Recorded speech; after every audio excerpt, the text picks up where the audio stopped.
दिल्ली के ओल्ड राजेंद्र नगर स्थित एक कोचिंग सेंटर के बेसमेंट में जल भराव के कारण 3 आईएएस अभ्यर्थियों की डूबने से मौत हो गई।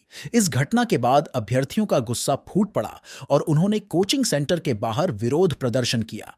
अभ्यर्थियों ने कोचिंग सेंटर की लापरवाही और प्रशासन की असंवेदनशीलता के खिलाफ नाराजगी जाहिर की। घटना की जानकारी मिलने पर दिल्ली की मंत्री आतिशी ने तुरंत मामले को संज्ञान में लिया और मजिस्ट्रेट जांच का आदेश दिया। उन्होंने मुख्य सचिव से 24 घंटे के अंदर इस मामले की रिपोर्ट प्रस्तुत करने को कहा है। मंत्री आतिशी ने इस दुखद घटना पर गहरा शोक व्यक्त किया और दोषियों के खिलाफ सख्त कार्रवाई का आश्वासन दिया। भारत की निशानेबाज मनु भाकर ने पेरिस ओलंपिक 2024 में इतिहास रच दिया। 22 वर्षीय मनु ने 10 मीटर एयर राइफल के फाइनल मुकाबले में 221.7 अंकों के साथ कांस्य पदक जीतकर देश का मान बढ़ाया। इस जीत के साथ ही मनु भाकर ओलंपिक में पदक जीतने वाली पहली भारतीय महिला निशानेबाज बन गई हैं। उनकी इस उपलब्धि पर देश के प्रधानमंत्री, खेल मंत्री और विभिन्न खेल संघों ने उन्हें बधाई दी। बिहार के मुख्यमंत्री नीतीश कुमार के उत्तराधिकारी को लेकर राजनीतिक गलियारों में हलचल बढ़ी हुई है। हाल ही में उनके बेटे निशांत कुमार ने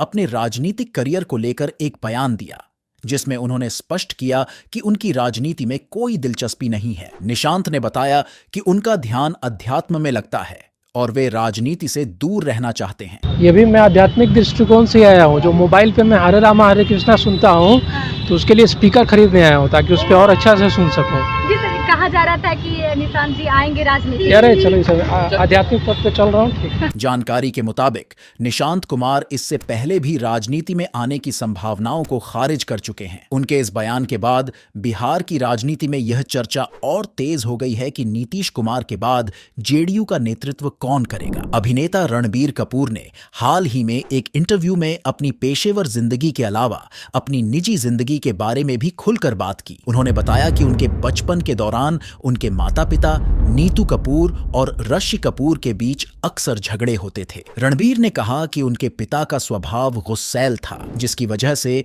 घर में अक्सर तनाव रहता था। रणबीर ने अपने बचपन के दिनों को याद करते हुए बताया कि उन्होंने अपना अधिकतर समय सीढ़ियों पर बैठकर अपने माता पिता के झगड़े सुनते हुए बिताया। इजराइल द्वारा कब्जे वाले गोलन हाइट्स इलाके में हुए रॉकेट हमले में 12 लोगों की मौत हो गई, जिसमें कई बच्चे भी शामिल हैं। इस हमले का जिम्मेदार इजराइल ने उग्रवादी संगठन हिजबुल्लाह को ठहराया है।